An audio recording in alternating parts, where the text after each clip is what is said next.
우리가 성경을 읽다 보면 여러 곳에서 누구누구에게 화로다 하고 말씀하는 것을 보게 됩니다. 영어 성경들은 이 말씀을 unto 누구누구 이렇게 씁니다.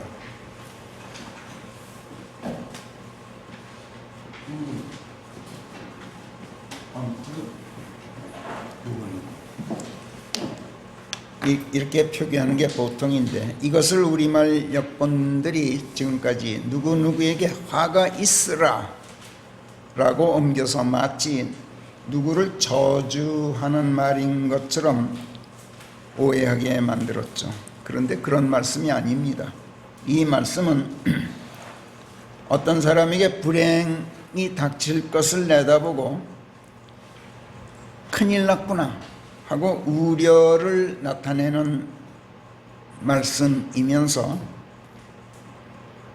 화를 불러들이는 잘못을 꾸짖고 또 화를 초래하는 화근을 뿌리 뽑으라고 충고하는 동시에 그렇지 않으면 화를 면치 못할 것이다 이렇게 경고하는 말씀입니다. 특히 예수님께서 마태복음 23장에서 종교인들의 위선을 질타하시면서 그들의 위선이 그들 자신에게 불행을 불러들이는 화근이 될 것을 우려하셨죠. 그리고 위선을 버리라고 충고하시면서 서기관들과 바리새인들아 너희들 위선자들에게 화로다 하는 말씀을 집중적으로 마태복음 23장에서 하셨습니다. 예를 들면 서기관들과 바리새인들아 너희들 위선자들에게 화로다. 이는 너희가 사람들을 가로막고 하늘의 왕국을 다듬이니 너희 자신도 그리로 들어가지 않으려니와 들어가는 사람들을 너희가 또 용납하지 않으니라. 서기관들과 바리새인들아 너희들 위선자들에게 화로다. 이는 너희가 허식으로 긴 기도를 해주고 과부들의 집을 늑탈함이니 그러므로 너희가 큰 천벌을 받게 되리라. 이런 식으로 마태복음 23장 13절 14절 또 25절로 뛰어가서 보면 서기관들과 바리새인들아 너희들 위선자들에게 화로다. 이는 너희가 잔과 접시에 거죽은 깨끗이 닦지만 그러나 그 속을 보면 강탈과 지나친 착취투성이임이라. 27절로 가서 보면 또 마찬가지 서기관들과 바리새인들아 너희들 위선자들에게 화로다. 이는 너희가 회칠한 묘혈들과 같아 그것들이 거죽은 참 아름다워 보이는데 그 속은 죽은 자들의 뼈들과 온갖 더러운 것들로 가득함이라. 이와 같이 너희도 겉으로는 사람들에게 의롭게 보이지만 그러나 속은 위선과 패역으로 가득하도다 이렇게 말씀하시죠. 그런데 우리가 큰일 났구나 우리에게 화로다 하고 말할 때 정작 화는 닥치기 전이죠. 큰일은 아직 터지지 않았을 때 하는 말입니다. 큰일 났구나 할 때는 아직 큰일이 안 난 겁니다. 큰일 났구나 망했구나 하고 말하지만 큰일은 아직 벌어지기 전이고 망하기 전인 거죠. 그러니까 큰일 났다 싶을 때 이제 망했구나 여겨지는 그 순간에 잘만 하면 화를 면하고 큰일 당하지 않은 채 망하지 않을 수 있게 됩니다.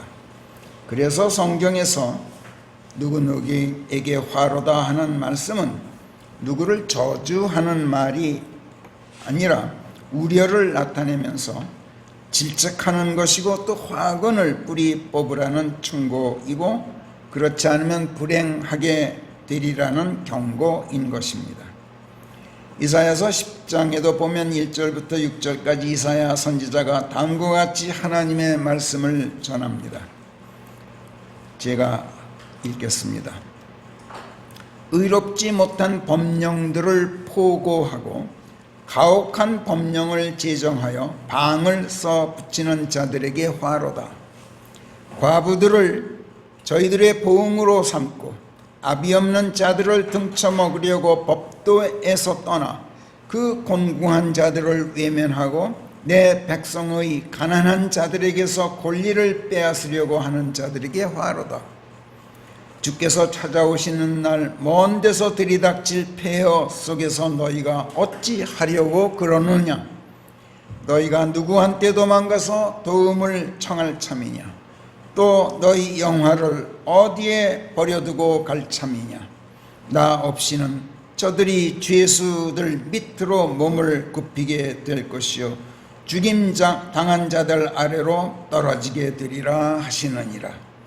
그런데도 그분의 분노가 다 거두어지지 않아서 그분의 손이 여전히 뻗쳐져 있도다.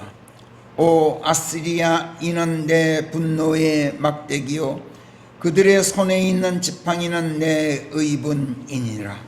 내가 그를 보내 위선적인 민족을 치게 하고 내가 그에게 명하여 내 진노의 백성을 쳐 전리품으로 취하고 노획물로 취하며 그들을 길거리의 진흙처럼 짓밟으라 하리라 하시느니라. 이렇게 경고를 바랍니다.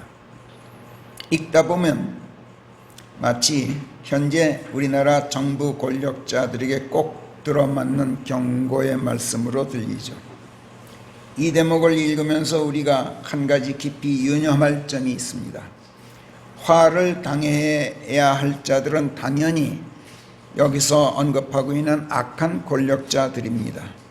패거리를 지어서 가혹한 법령들을 제정해서 함부로 국정을 농단하는 무도한 권력 무리들, 힘없는 백성 갉아먹고 기업들 등쳐먹는 야비한 자들, 곤궁한 백성 외면하고 무도하게 그들의 권리를 짓밟는 무법한 자들, 이런 자들이 언제 어떤 방법으로든지 결국에는 응징당하고 망하게 마련이죠.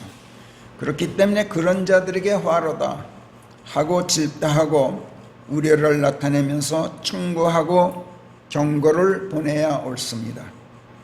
그런데 여기 보면 그런 자들에게만 화로다 하고 말씀하지 않으셔요.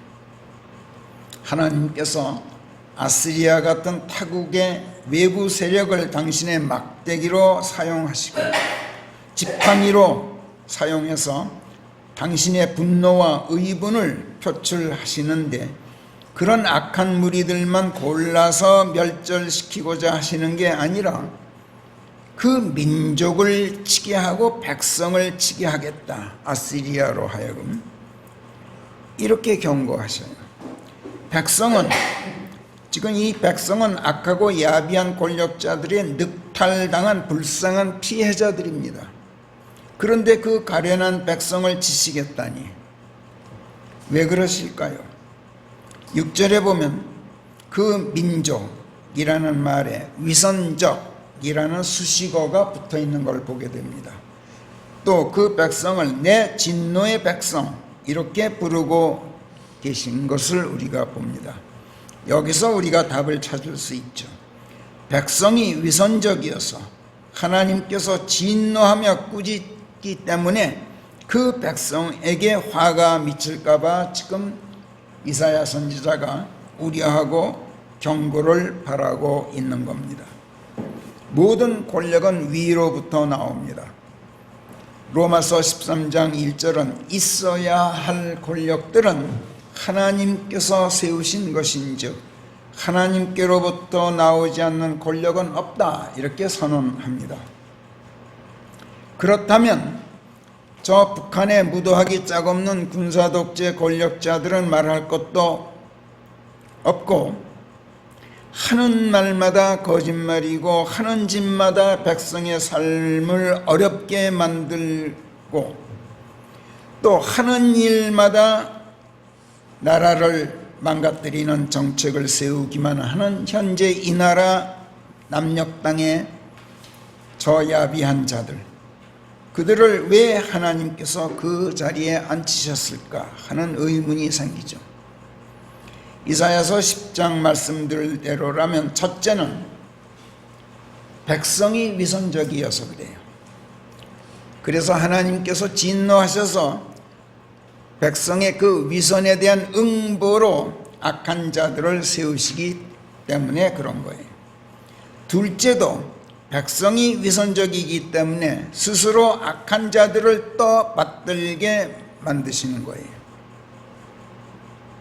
셋째도 그래요. 백성이 위선적이어서 하나님께서 권력자들로 하여금 폭정을 행하도록 만드시기 때문이다. 이렇게밖에는 달리 해석할 수가 없습니다. 적어도 이사야서 10장 말씀을 근거로 한다면 그래요. 악한 자들이 패거리져 악법을 제정하고 국정을 농단하고 야비한 자들이 권력을 잡고 힘없는 백성을 등쳐먹고 곤궁한 백성을 외면하고 나라 곳간 털어먹는 것은 그런 자들을 떠받드는 위선적인 백성에게 책임이 있는 겁니다. 이런 백성을 두고 하나님께서 뭐라 그래요? 내 진노의 백성이다 이렇게 말씀하시잖아요. 그 백성을 아시리아 같은 적국에게 전리품으로 팔아넘기겠다, 노획물로 끌려가게 하겠다 이렇게 말씀하셔요. 그리고 악한 권력 패거리들도 길거리의 진흙처럼 짓밟히도록 하겠다 이렇게 경고하시면서 하나님께서 이사야 선지자를 통해서 이 나라 백성의 위선을 고발하고 또 경고하고 계신 겁니다. 이것을 이사야 선지자가 하나님의 이 말씀을 전하면서 그렇다고 해서 그들을 싸잡아 질책하고 저주하면서 그들에게 화가 닥치기를 기원하고 있는 게 아니에요. 다음 7절 8절을 보면 이것이 분명해지죠. 이사야서 10장 7절 8절 우리 같이 한번 읽어봅시다. 시작. 적지 않은 민족들을 멸하여 끊어버리겠다는 것이 단연코 그분의 마음속 생각이기는 하지만 그렇다 하여 그분께서 꼭 그리하시겠다는 것이 아니요 그분의 마음이 그렇게 생각하시는 것도 아니니라. 이는 그분께서 이같이 말씀하시기 때문이니라. 군왕들이 다 내 신하들이 아니냐. 아무리 야비한 대통령이라도 하나님께서 내 신하다. 아무리 무도한 김정은이 그거 내 신하다. 지금 그렇게 말씀하고 계십니다.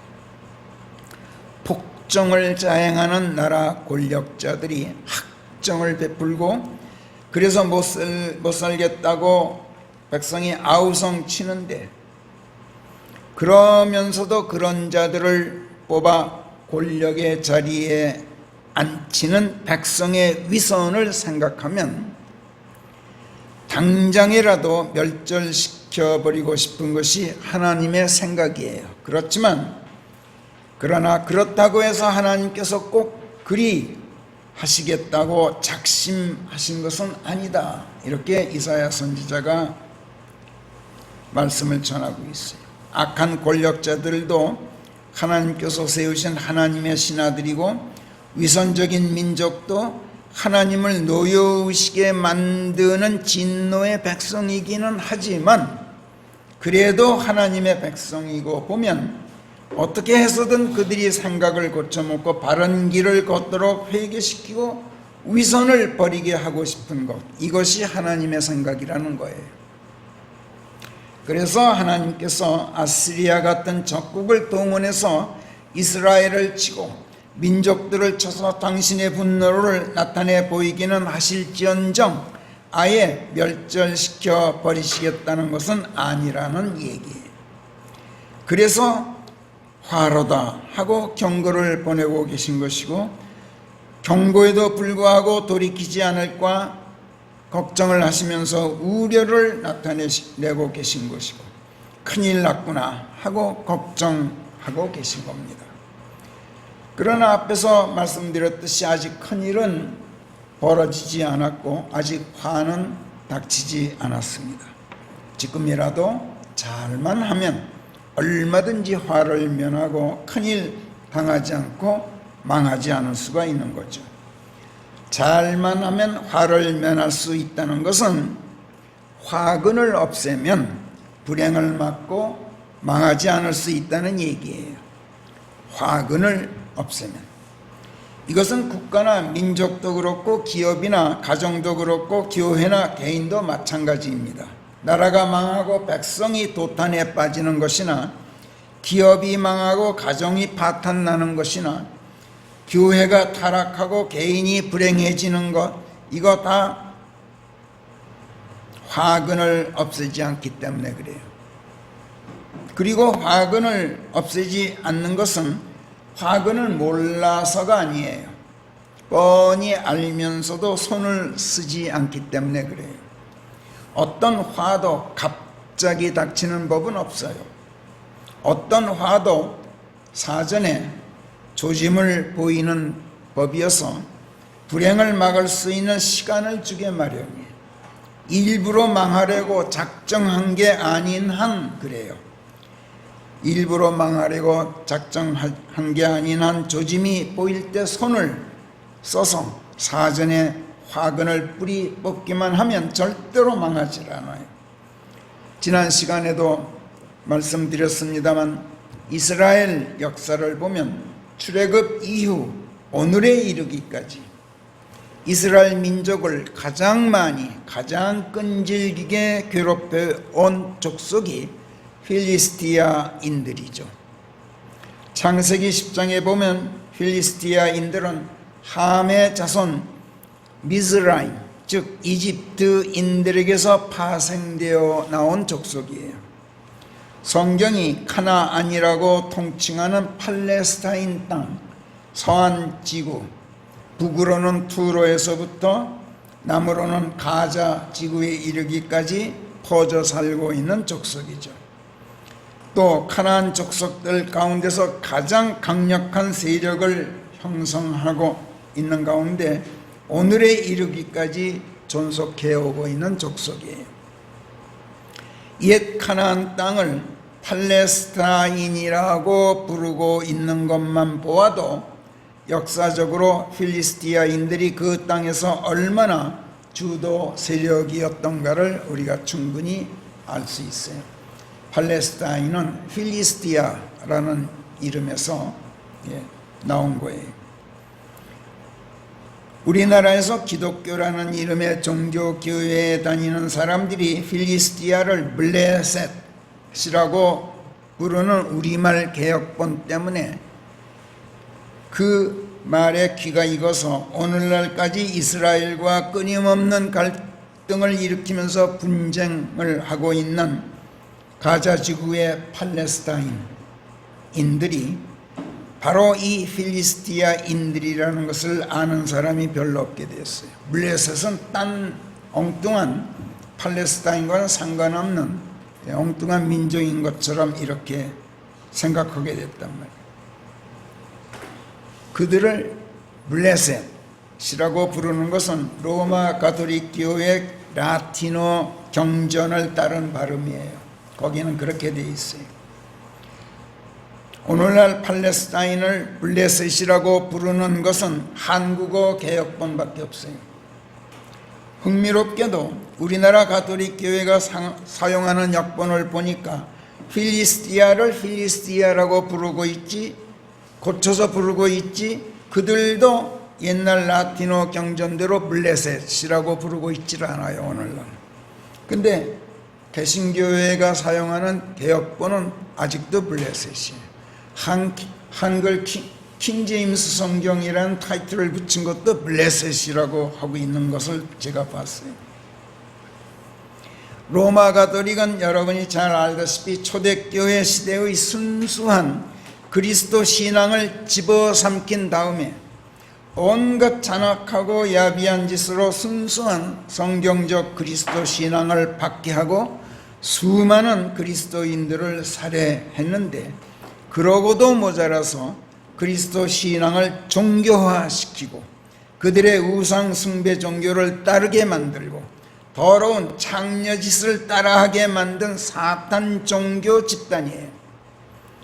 이걸 알고 정신 차리는 개신교 교회들이 우리나라에는 문자 그대로 단 한 군데도 없어요. 아무튼 필리스티아인들은 출애굽 당시부터 이스라엘 백성의 가장 위협적인 방해 세력이었어요. 그 족속이 이스라엘 백성에게 얼마나 위협적인 방해 세력이었던지 출애굽기 13장에 보면 17절 18절이 다음과 같이 쓰고 있어요. 출애굽기 13장 17절부터 18절까지 우리 같이 읽어봐요.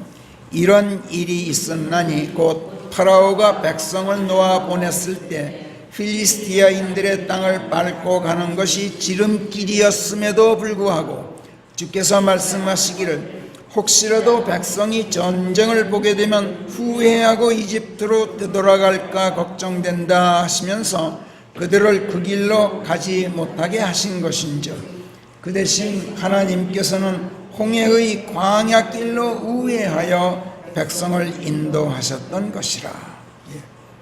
필리스티아하고 충돌을 피우기 위해서 하나님께서 일부러 시내 사막을 우회해서 광야길을 우회해서 백성을 인도하셨다는 거예요. 지름길이 있음에도 불구하고 홍해를 건너면 바로 가자 지구가 나와서 필리스티아인들과 충돌하게 돼 있어요.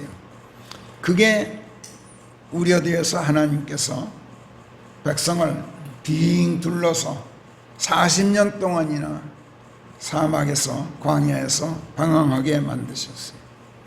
당대의 세계 대제국인 이집트의 막강한 파라오 군대도 격파하신 하나님, 이스라엘 백성을 출애굽시키신 그 하나님, 권능의 하나님께서 필리스티아인들 하나 격파하지 못하실 하나님이셨겠습니까? 그렇죠? 그러나 하나님께서는 이스라엘 자손이 승패에 상관없이 전쟁을 보게 되는 것만으로도 후회하고 이집트로 돌아갈까 우려하셨던 거예요. 그래서 지름길을 버리고 그 백성을 시나이 광야를 빙 돌아가도록 인도하셨다는 거예요.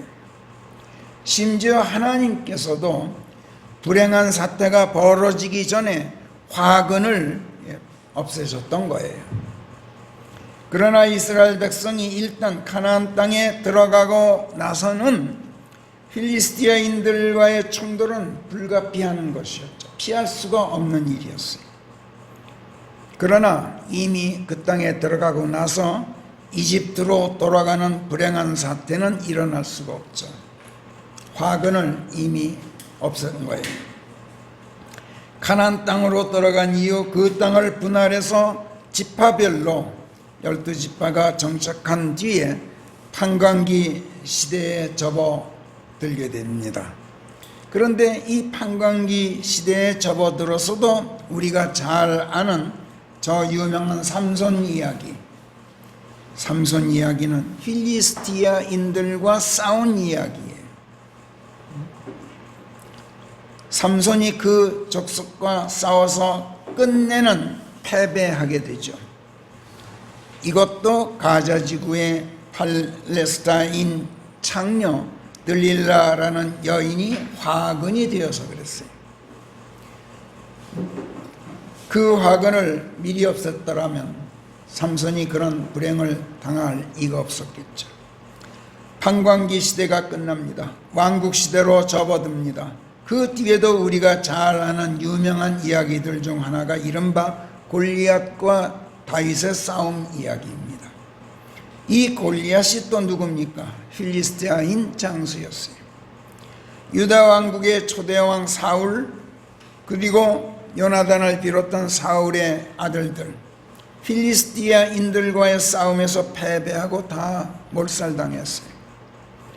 그 뒤에는 다윗 왕이 하나님의 도우심으로 필리스티아와 싸울 때마다 승리를 거두고 우시야 왕 때도 그랬고 히스기야 왕 때도 필리스티아를 가자까지 쳐들어가 성읍들을 짓밟고 그 족속들을 도륙하기는 했지만 또 하나님께서 에스겔서 25장 같은 데서 필리스티아인들이 복수로 대접하고 옛적의 증오심 때문에 이스라엘을 멸하려고 보복을 하였나니 그러므로 주 하나님이 이같이 말하노라.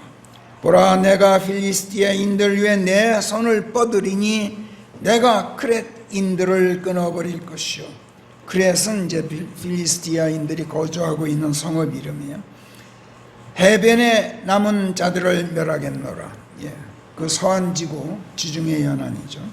그리고 사나운 징계로 그들 위에 큰 복수를 집행하겠노라. 그러면 내가 주라는 것을 그들이 알게 되리니 내 복수를 내가 그들 위에 놓을 때 그러하리라. 이렇게 징벌을 예고하시고, 스파냐서 2장 5, 6절 같은 데서도 크레테인들의 민족, 이게 바로 필리스티아예요. 그 바닷가 거민들에게 화로다. 주의 말씀이 너희를 대적하노라. 필리스티아인들의 땅, 오 카나안아, 내가 너를 멸할 것인즉 거기에 거민이 없게 되리라. 그리하여 그 해변이 목부들을 위한 거처들이 되어서 움막들과 양떼를 위한 우리들이 있게 되리라. 이렇게 멸망을 예고하고 계시지만 예수님의 재림 때까지 멸망하지 않고 존속하게 되어 있어요. 필리스티아. 멸망할 때 멸망하더라도 멸망하는 날까지는 어떻게든 생존해서 이날까지 계속 이스라엘을 괴롭혀 오고 있는 중이고 앞으로도 그럴 거예요. 팔레스타인 해방기구와의 그 투쟁은 앞으로도 계속된단 말이에요. 그들은 국가도 형성하지 못한 채 소위 PLO, 영어 약자로 팔레스타인 해방기구라는 하나의 단체에 불과한 아주 약자예요.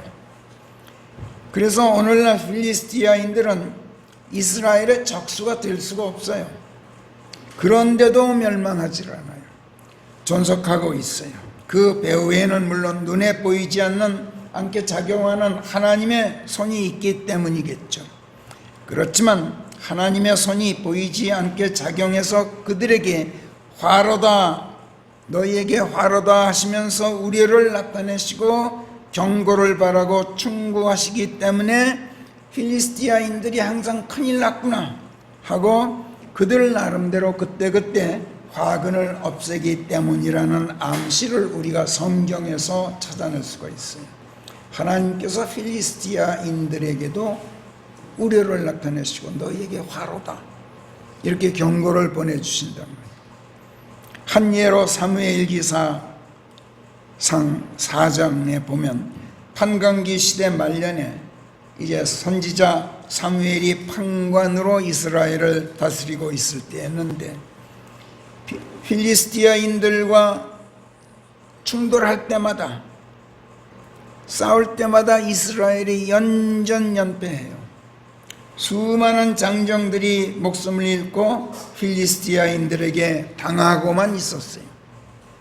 그래서 이스라엘 원로들이 어째서 하나님께서 필리스티아인들 앞에서 우리를 이렇게 치셨단 말이냐 하고 낙심천만하고 있었어요. 그때는 제사장 엘리가 죽고 난 뒤에요.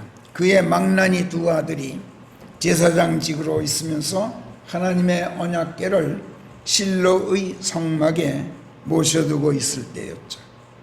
이스라엘 원로들이 하나님의 언약궤를 이제 실로에 놔두지 말고 이 이스라엘 진영으로 옮겨오자. 그러면 하나님께서 저 원수들 필리스티아인들의 손에서 우리 백성을 지켜주실 것이다. 이렇게 생각하고 실로에서 주의 언약궤를 우리에게 갖다 놓자 하고 결정을 해요. 자, 그리고 그 언약궤가 실로에서 이스라엘 진영에 당도합니다. 그러자 이스라엘 백성이 지축이 흔들릴 만큼 큰 함성을 내지르면서 그 언약궤를 맞이합니다.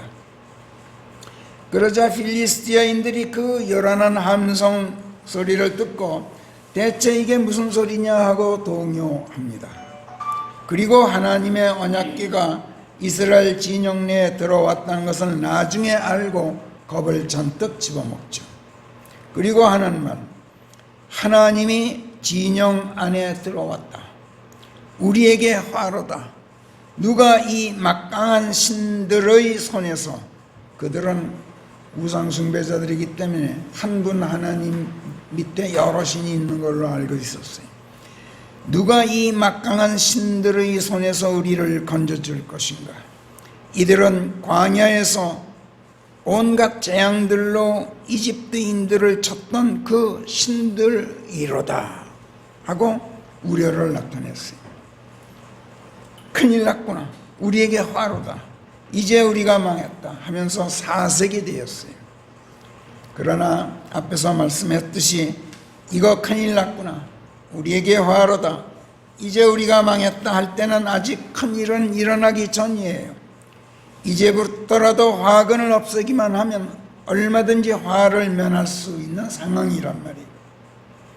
지금 필리스티아인들에게 있어 화근은 하나님의 언약궤가 이스라엘 진영에 도착했다는 사실이 아니라 이스라엘 백성의 환호성을 듣고 의기소침해서 잔뜩 겁을 집어먹고 있다는 사실, 이게 화근이었던 거예요. 그러니까 겁만 먹고 있을 게 아니라 지금부터라도 용기를 내서 백성의 사기를 진작시키고 죽기 살기로 싸우기만 한다면 얼마든지 화를 면할 수가 있는 찬스였던 거예요. 자, 그래서 그들이 마음을 추스르고 서로 격려하면서 사무엘기 4장 9절에 보면 오 너희 필리스티아인들아 강건하라. 그리고 사내들답게 너희 몸을 버려라.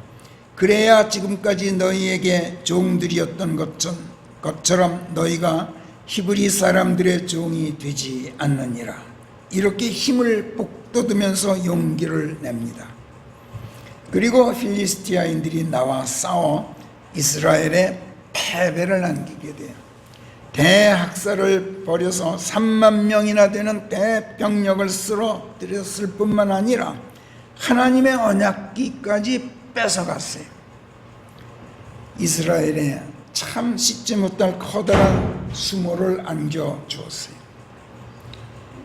큰일 났구나. 우리에게 화로다. 우리가 망했다 했을 때 그들이 정말로 큰일 당하고 망하기 전 너도 나도 사내답게 몸을 버리고 용감하게 뛰어들어서 화근을 없앴던 거예요. 이로써 화를 면하고 망하지 않은 것은 물론이고 도리어 대승을 거두었던 것인데, 바로 이런 것이 우리에게 화로다, 큰일 났구나 할 때가 바로 화 입지 않고 망하지 않을 수 있는 기회라는 것을 성경이 우리에게 보여주고 있는 아주 좋은 예이죠. 반면에 이스라엘은 어땠습니까? 하나님의 언약궤를 진영에 모셔다 놨습니다. 그러고도 필리스티아인들에게 참패했어요. 다른 족속도 아닌 이교도 족속에게 언약궤를 탈취당하는 치욕을 당하는 대단한 불행을 당했죠. 어째서 그랬을까요? 화근을 뿌리 뽑질 않아서 그래요. 자, 그렇다면 이때 이스라엘에게 있어 화근은 무엇이었습니까? 하나님의 언약궤는 지금으로 치자면 하나님의 말씀들이 담긴 성경이나 같아요. 성경에 수록된 하나님의 말씀들은 연의 말들이 아니라 살아 역사하는 하나님의 살아있는 말씀들이다. 생명이 넘치고 권능이 넘치고 지혜와 명철과 예지가 번뜩이는 말씀이다. 우리가 이렇게 배웠는데, 그래서 그 말씀들을 마음에 간직하고 늘 묵상하고 생각만 하고 있어도, 하나님의 말씀을 지니고 묵상하고 말씀들을 늘 생각만 하고 있어도 지혜와 분별력과 예지가 넘치게 되고 한 걸음 더 나아가서 지켜 행한다면, 실천한다면 전쟁에서도 이기고 원수들을 무찌르는 것은 말할 것도 없고 역병을 맞고 심지어 죽은 사람도 살릴 만큼 대단한 파워를 발휘하는 게 하나님의 말씀이에요.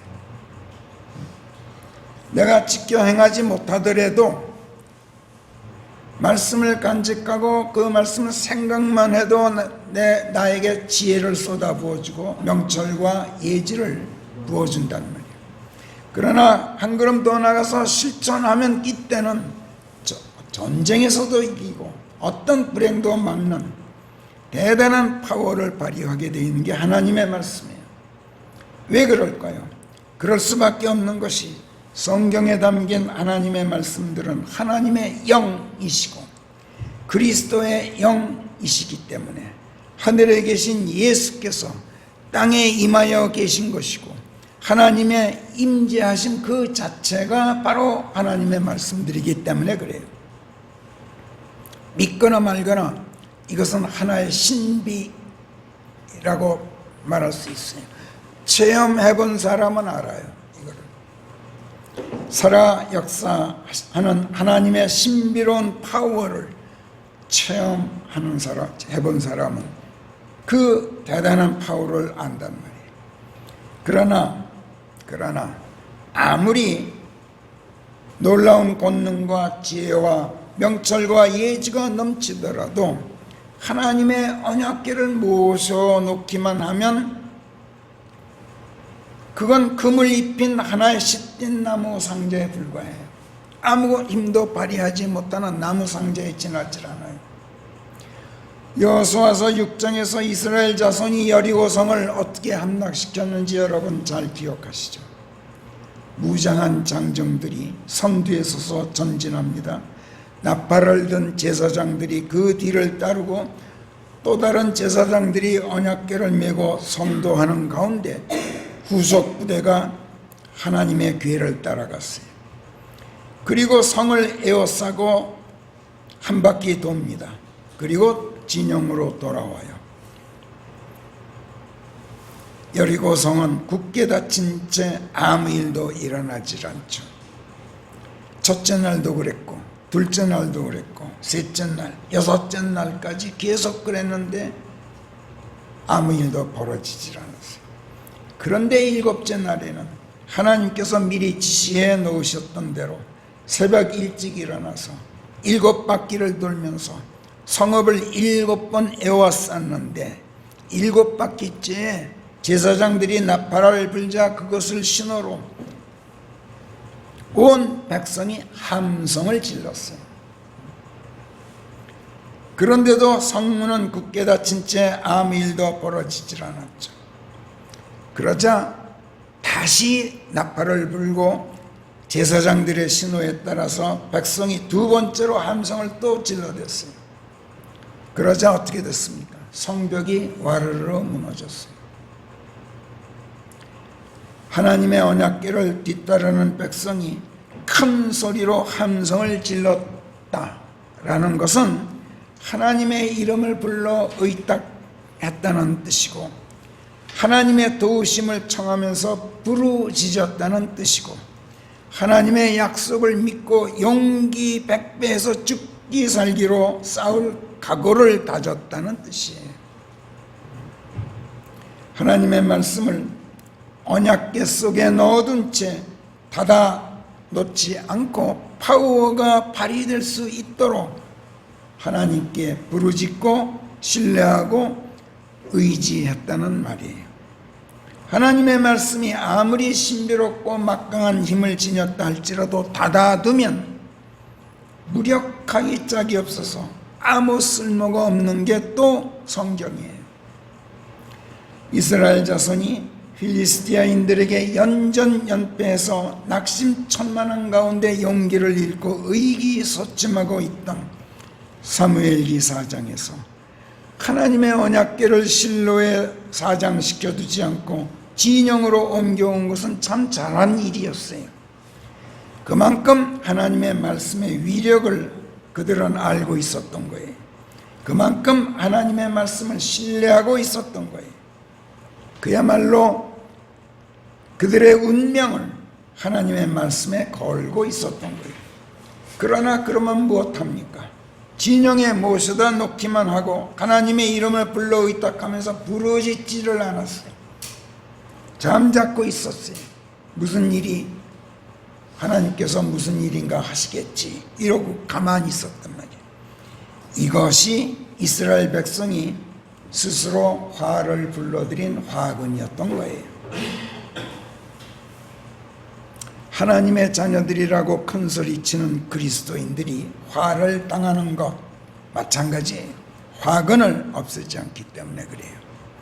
그리고 그 화근은 예외 없이 성경을 책꽂이에 꽂아둔 채 하나님의 말씀들을 닫아두는 데서부터 시작돼요. 성경을 닫아두면 어떻게 되는지 아세요? 기도가 나오질 않아요.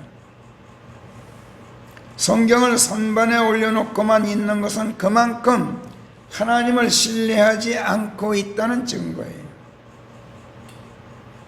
하나님을 신뢰하지 않으니 부르짖음이 나올 턱이 없죠. 설령 부르짖는다 해도 하나님을 관념에 관 속에 유폐시켜놓고 부르짖는 부르짖음이니 하나님의 권능이 작동할 리가 없어요. 하나님을 신뢰하고 있고 그분의 이름을 불러 의탁하는 가운데 그분의 도우심을 청하는 사람은 하나님의 말씀을 신뢰하고 말씀에 의탁하고 말씀이 파워를 낼 수 있도록 하나님께 부르짖게 돼 있어요. 이런 사람은 절대로 성경을 선반에 올려놓은 채 닫아두질 않아요. 배고픈 사람은 반드시 밥솥을 여는 법이에요. 냉장고 문을 열게 돼 있어요. 배고픈 사람은. 배고픈 사람이 굶어 죽게 되는 화근이 어디에 있느냐? 밥솥에 밥이 없거나 있는 밥 찾아 먹지 못하는 데 있어요. 그게 화근이에요. 그래서 굶어 죽는 화를 면하려는 사람은 쌀독에 늘 쌀을 준비해 두거나 돈이 없으면 심지어 빵가게에 가서 빵 하나 훔쳐 먹기라도 해서 화근을 없애는 법이에요. 병들어 죽는 사람 병의 화근을 방치했기 때문에 그래요. 이건 상식입니다. 그런데 이 화근은 멀리 있는 게 아니에요. 어떤 어떤 불행도 그 화근은 내 안에 있고 멀어도 내 곁에 있어요. 그래서 병을 불러들이는 화근을 없애라고 하나님께서 시편 87편에서 나를 아는 자들에게 라합과 바빌론에 대해서 내가 언급하고자 한다. 에디오피아를 보면서 필리스티아를 보고 또 두로를 보아라. 이 사람이 거기서 태어났느니라 이렇게 말씀하셔요. 라합, 바빌론, 에디오피아, 필리스티아, 두로 다 하나님께 벌받은 바 된 함의 자손들입니다. 그런데 이 가운데 라합과 에디오피아만은 이스라엘의 적이었다가 우군이 돼요. 라합과 에디오피아는. 라합은 여리코의 한 창녀였지만 이스라엘의 정탐꾼들을 숨겨준 여인이었어요. 이스라엘 백성이 여리코 성을 함락시켰던 이야기를 앞에서 우리가 보았습니다. 그 성읍으로 들어가기 전 여호수아가 백성에게 지시를 했는데 특별 지시를 내려요. 여호수아 6장 15절부터 보면 그리고 일곱째 날에 이런 일이 있었다. 그날 새벽쯤에 그들이 일찍 일어나서 똑같은 방식으로 성읍을 에워싸고 7바퀴를 돌았던 것이니 오직 그날에만 그 성읍을 7번 에워쌌던 것이다. 그러자 7바퀴째 이런 일이 있었으니 제사장들이 나팔을 불자 여호수아가 백성에게 말하기를 함성을 지르라. 이는 주께서 그 성읍을 너희에게 주셨습니다. 그리하여 그 성읍 곧 그것과 그 안에 있는 모든 것들이 주께 천벌을 받은 바가 될 것이요 오직 창녀 라합만이 살아남게 되리니 그녀와 또 그녀의 집에 함께 있는 모든 자들이 그렇게 될 것인즉 이는 우리가 보낸 전령들을 그녀가 숨겨 주었음이라 하더라. 이렇게 쓰고 있어요. 라합은, 이 창녀 라합은 훗날 살몬 왕의 아내가 돼요. 그래서 보아스를 낳고, 보아스가 룻에게서 오벳을 낳고, 오벳이 이새를 낳고, 이새가 다윗을 낳죠. 다윗의 고조 할머니가 돼요, 라합이. 육신적으로는 예수님의 계보에 올라있는 여인이에요.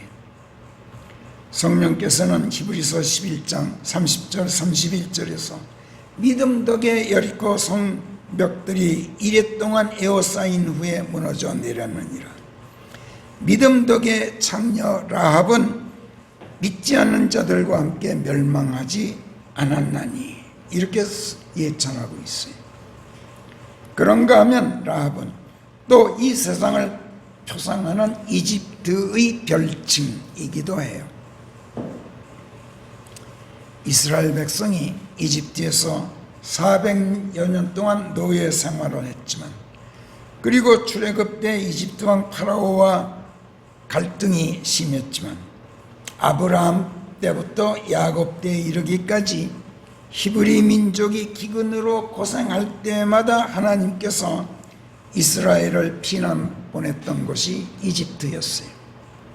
그래서 하나님께서 이집트를 결국은 치시게 되지만 멸망시키시는 게 아니라 하나님께서 이집트에 대해서 내가 이집트를 치겠다, 그러나 이집트를 치유하겠다, 이집트의 병을 내가 고치겠다, 이렇게 말씀하셔요. 이사야서 19장에서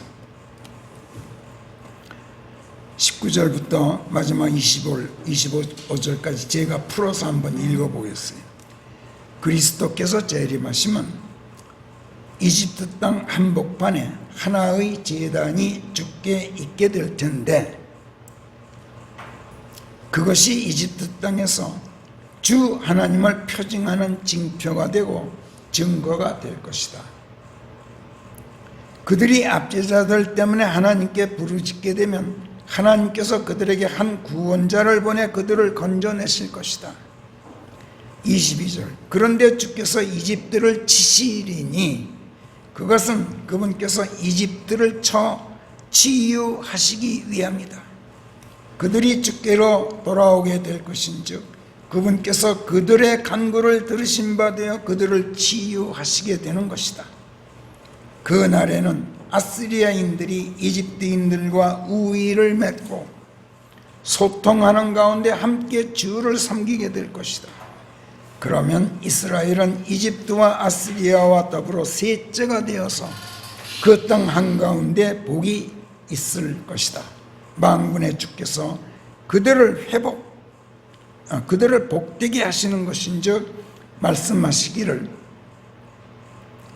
내 백성 이집트야, 내 손의 작품 아스리아야, 그리고 내 상속자 이스라엘아 복될지어다 하시게 될 것이다.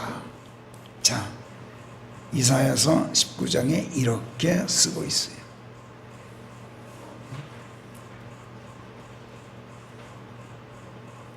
아스리아는 함의 자손이 아니라 셈의 자손입니다. 아수르, 셈의 자손 아수르의 후손이에요. 원래의 바빌론 왕조를 무너뜨리고 신바빌론 제국을 세운 족속이 바로 이 아스리아예요. 원래의 바빌론은 함 자손으로 바벨탑을 쌓았던 림롯이 세웠어요. 그러니까 원래 바빌론은 함의 자손인데 신바빌론은 아스리아 자손이 바빌론을 정벌한 뒤에 새로운 바빌론이에요. 바빌론이라는 이름 자체가 바벨에서 유래한 이름이죠. 그런데 이 바벨의 바는 바알을 축약한 이름이에요. 그리고 벨은 바벨론의 모든 우상신들의 우두머리인 벨신, 무로닥신의 별칭이에요. 그리고 바다의 괴물, 뱀, 용이라는 뜻이에요. 이스라엘 자손을 70년간 포로로 사로잡아갔던 느부갓네살 왕, 하나님의 종으로 사용된 그 왕은 신바빌론 제국의 2대 왕으로 셈의 후손이지 함의 후손이 아니었어요. 하나님께서 시편 87편에서 라합과 함께 언급하고자 하시는 바빌론은 원래의 바빌론, nimnot이 세운 원래의 바빌론, 아시리아에 정벌되기 전에 바빌론을 일컫는 말이에요. 이 바빌론을 세운 nimnot 족속은 함의 아들 쿠스의 막내 아들을 조상으로 하는 족속이에요. 아시리아에 정벌된 뒤에도 신바빌론 제국의 거주민으로 계속 존속하는 가운데 지난날 바벨탑을 쌓아서 하나님께 도전했던 그 악습을 계속하면서 오늘날까지, 오늘에 이르기까지 종교의 괴수로 군림한 족속, 마귀의 표상이에요. 성경에서 성령께서는 이 바빌론 종교 집단을 요한계시록 17장에서 많은 물들 위에 앉아있는 큰 창녀, 또 모독의 이름들로 가득 차있는 7머리의 10뿔 달린 여인, 또 자주색과 주홍색을 차려입고 황금과 보석들과 진주들로 치장하고 음행의 혐오스러운 것들과 더러운 것들로 가득한 황금잔을 손에 들고 있는 여인, 창녀들과 땅의 혐오스러운 자들의 어미, 신비의 대바빌론, 성도들의 피와 예수님의 순교자들의 피에 취해 있는 여인, 이렇게 부르고 계십니다. 그런데 이 창녀들의 어미인 신비의 대바빌론이 짐승으로 둔갑해서 선지자로 활동한 뒤에 장차 땅의 군왕들과 합세해서 하나님의 어린 양에 맞서 전쟁을 일으키게 되죠. 그렇다가 예수님께 제압당한 끝에 짐승의 표를 받았던 자들과 함께 유황이 영원토록 불타는 불못에 던져지게 되리라고 요한계시록 19장에서 예고하고 있어요. 그리고 이 바빌론 종교의 괴수인 마귀가 불못에 던져질 때 죽음과 지옥도 함께 불못에 던져지고 생명책에 기록되지 않은 모든 자들이 또한 마귀와 함께 이 불못에 던져져서 영원한 고통을 당하게 될 것이다. 이렇게 요한계시록 20장 14절 15절이 예고하고 있어요. 이쯤이면 이제 하나님께서 여기 시편 87편에서 왜 라합과 함께 바로 이 바빌론에 대해서 언급하고자 하시는지 여러분 그 이유를 충분히 이제 짐작할 수 있을 거예요.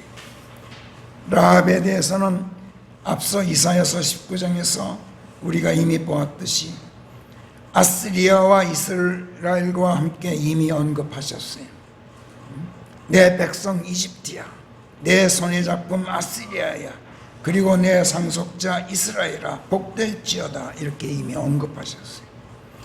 그리고 바빌론에 대해서는 또 지금 방금 보았듯이 요한계시록 17장, 19장, 20장에서 언급하고 계셔요.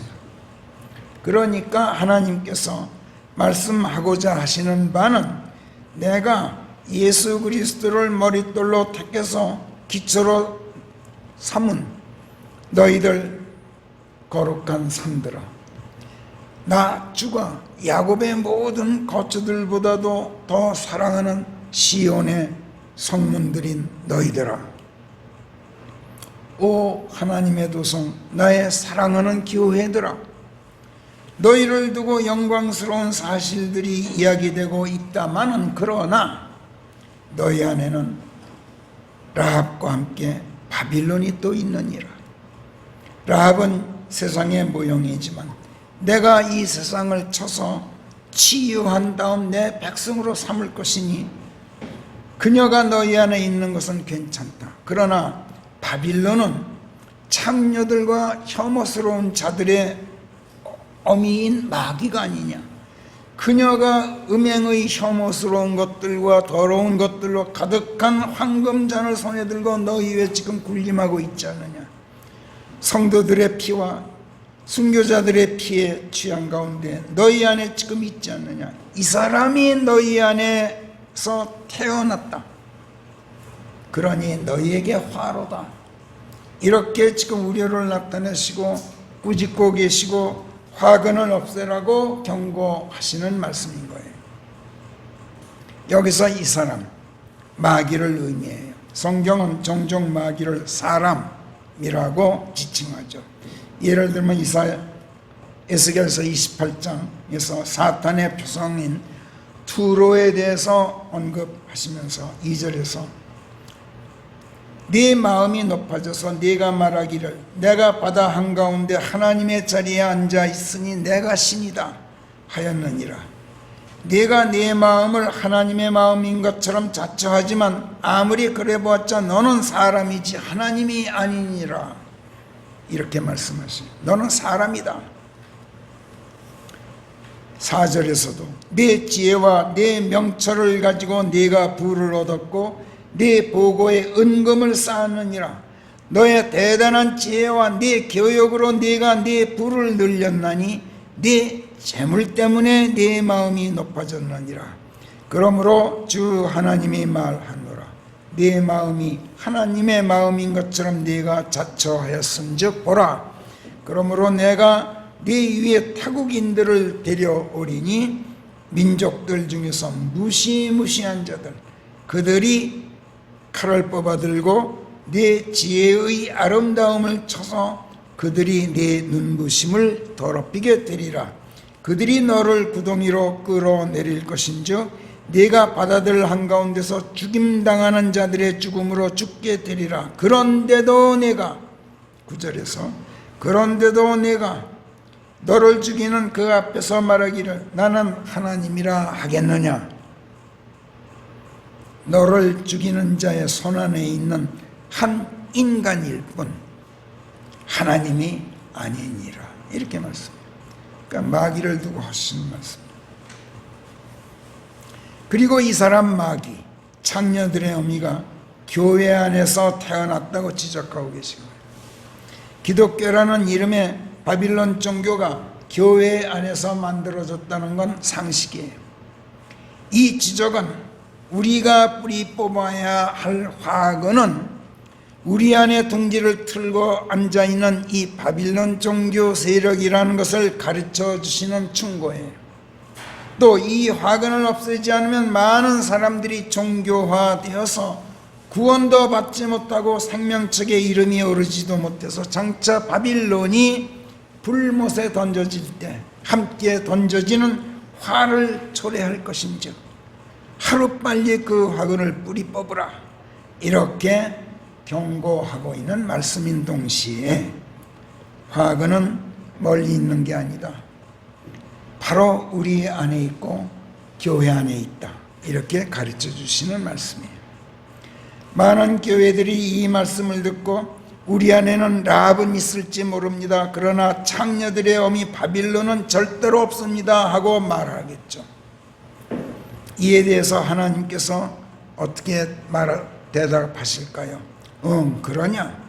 그럼 에디오피아만 보지 말고 필리스티아를 보고 또 투로를 보라. 이렇게 응수하고 계신 거예요. 에디오피아는 함의 아들 바벨탑을 함의 아들이죠. 에디오피아는 쿠스가 에디오피아예요. 바벨타운 바벨탑을 쌓은 림롯의 아버지예요. 림롯의 후손들은 오늘날 바빌론 종교를 만들어냄으로써 멸망이 선고되어 있는 마귀의 족속이지만 그 아비 에디오피아는 하나님께로부터 나아오게 될 민족이에요. 시편 68편에 보면 다윗이 하나님을 찬양하면서 이렇게 노래하는 대목이 있어요. 예루살렘에 주의 성전이 있으니 군왕들이 주께로 예물을 가지고 올 것이옵니다. 창금을 든 자들의 패거리를 꾸짖으시고 백성의 송아지들과 함께 황소들의 무리를 혼내소서. 모든 자들이 은으로 된 물건들과 함께 굴복할 때까지 그리하소서. 전쟁을 즐기는 백성을 주께서 흩으소서. 이집트에서 군왕들이 나오고 에디오피아가 곧 그의 두 손을 하나님께 뻗게 될 것이옵니다. 이렇게 말해요. 에디오피아가 머지않아 두 손을 하나님께 뻗게 될 것이옵니다. 이 말은 에디오피아가 굴복하고 하나님께 도우심을 청하면서 손을 벌리게 될 것입니다. 이런 뜻이에요. 함의 자손으로 림롯을 낳긴 했지만 그 이방 족속이 하나님께로 나오게 된다는 거예요. 이사야서 60장에도 이와 같은 예언이 나와요.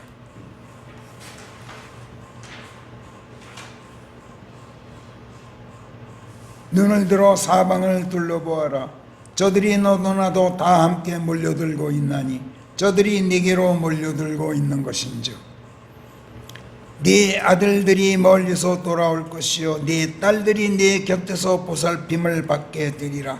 이방인들의 세력이 방향을 틀고 네게로 오게 되리니 미디안과 에파의 아라비안 낙타들이 너를 뒤덮게 되고 사람들이 너도 나도 세바에서 몰려드는 것인즉 그들이 황금과 유향을 갖고 오리라. 그리하여 주께서 선양되셨음을 그들이 드러내 보이게 되리라. 여기 6절에서 세바가 바로 쿠스의 아들로 에디오피아인이에요. 세바가. 이사야서 45장 14절에서는 하나님께서 이 세바인들이 하나님의 백성에게로 두 손 들고 나오게 될 것을 예고하고 계셔요.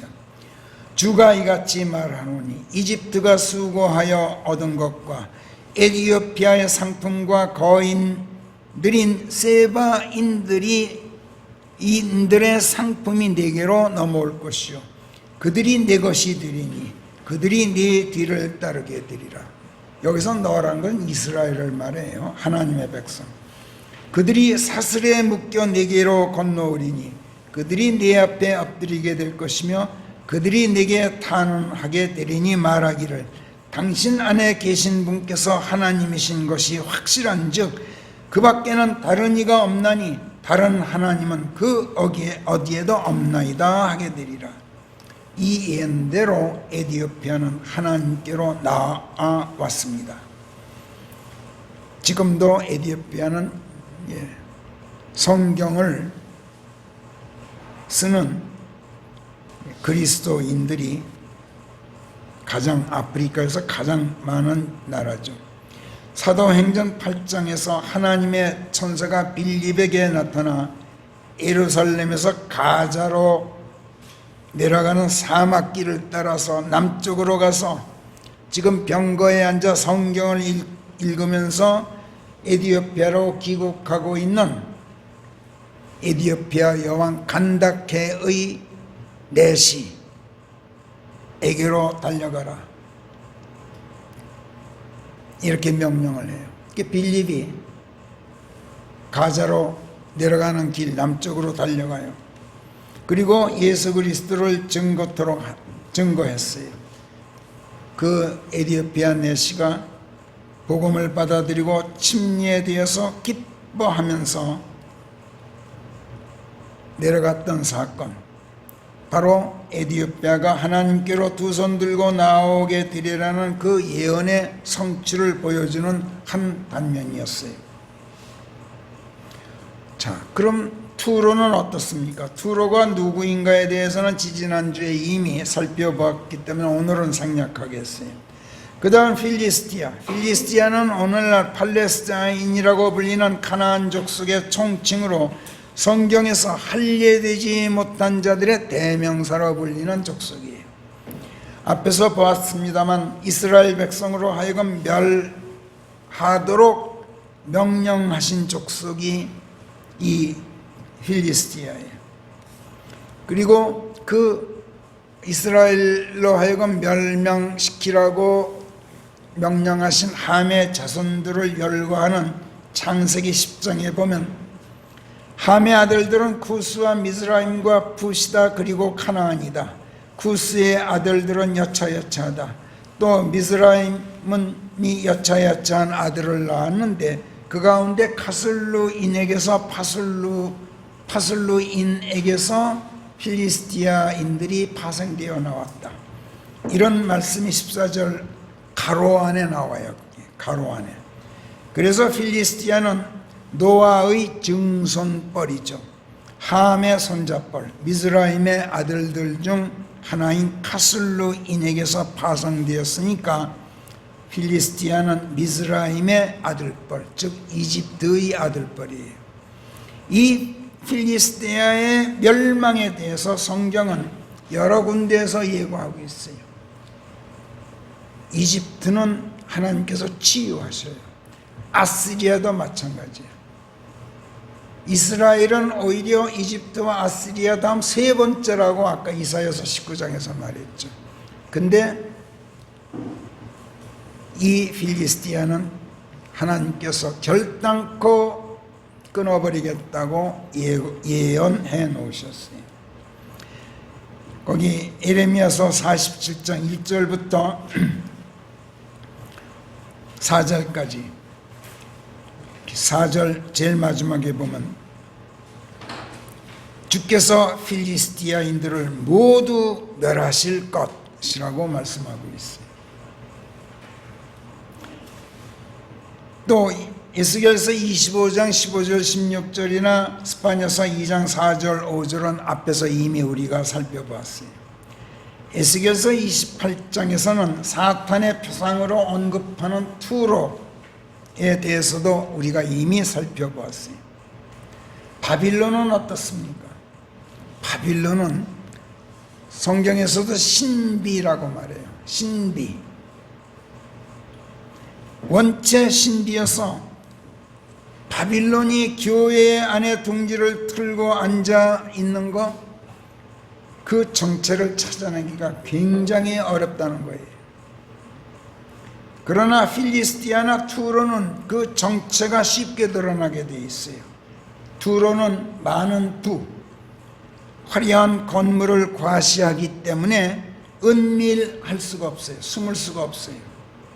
필리스티아는 오늘날까지도 드러내놓고 이스라엘을 공격하고 괴롭혀왔던 데서 보듯이 무력을 과시하기 때문에 바빌론처럼 은밀히 숨어 있지를 않아요.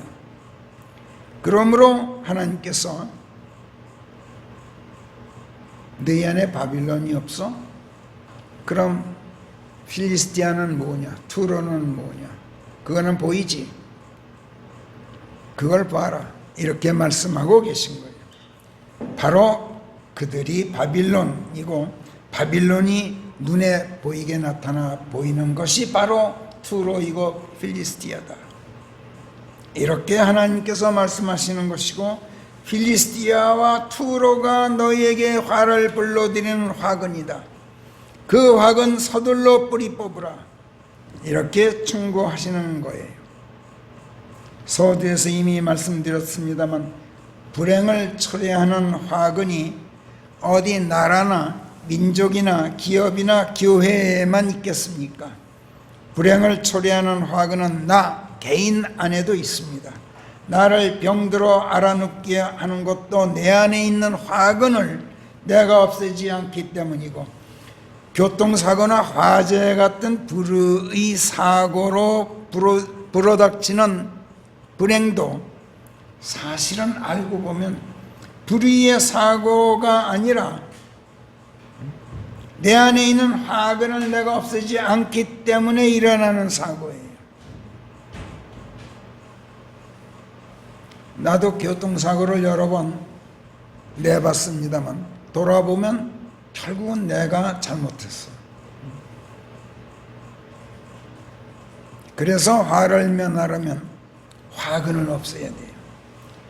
나라가 불행해지고 백성이 도탄에 빠지고 기업이 망하고 가정이 파탄나고 교회가 타락하고 나 개인이 불행해지는 것 모두가 큰일 났구나 싶을 때 화근을 뿌리 뽑지 않아서 그렇게 돼요.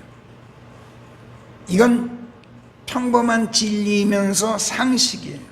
그런데 사람들이 이 평범한 진리를 무시하고 상식을 가볍게 도외시해요. 왜 그럴까요? 의례 그러하듯이 이에 대해서도 성경은 지혜롭지 못해서 그렇다, 이렇게 아주 간명하게 대답을 하죠. 그리고 하나님의 말씀들 안에서 지혜를 얻으라고 성경은 도처에서 충고해요. 시간이 많이 지났기 때문에 잠언 23장 말씀들 몇 구절 함께 읽고 설교를 마치도록 하겠어요. 잠언 23장으로 가서 24절부터예요. 이 대목을 읽다 보면 여기 창녀가 나오고 외간 여자가 나와요. 이거 다 마귀가 배후에 도사리고 있는 종교적 화근을 의미하고 있는 거예요. 그걸 유의하고 우리 함께 읽어보기로 해요. 잠언 23장 24절부터 시작. 의인의 아비는 크게 기쁘나니 슬기로운 자식을 낳는 자는 그래서 기쁨을 얻느니라. 네 아비가 즐겁고 너를 낳은 어미가 기쁘니라. 내 아들아, 내 마음을 내게 달라. 그리고 네 두 눈이 내 길들을 주목하도록 하라. 창녀는 깊은 또랑이요 외간 여자는 좁은 구덩이임이라. 그녀는 또 먹잇감을 기다리며 매복하고 있다가 사람들 중에 범법자들을 양산해내느니라. 누가 화를 입느냐? 누가 슬픈 일을 당하느냐? 누가 싸움질을 하느냐? 쓸데없는 소리를 누가 하느냐? 이유 없이 닥치는 자가 누가 있느냐? 누가 두 눈이 시뻘개지느냐? 술상 앞에 오래 있는 자들, 혼합주를 찾아다니는 자들이니라. 포도주가 붉으면 그것이 잔 속에 색깔을 띠게 되면 그때 그것이 목구멍으로 술술 절로 넘어가나니 그때 너는 그것을 쳐다보지도 말라. 끝내는 그것이 뱀처럼 물고 독사처럼 쏘느니라. 네 두 눈이 외간 여자를 쳐다보게 되고 네 마음이 바른 길에서 벗어난 것들을 짓거리게 되느니라. 무슨 뜻인지 여러분들 이해되시죠? 아까도 말씀드렸듯이 창녀, 외간 여자, 이건 전부 마귀가 배후에 있는 종교를 말해요. 뱀, 독사 이렇게 표현하죠. 포도주 얘기가 나오죠. 음행과 모든 혐오스럽은 더러운 것들로 가득 찬 황금잔을 들고 있는 여인 바빌론, 그 잔 속에 있는 게 포도주. 술상 앞에 오래 있는 자들, 그런 종교 세력이 차려놓은 자리에 오래 앉아 있는 자들, 지혜가 없으면 이렇게 된다는 거예요.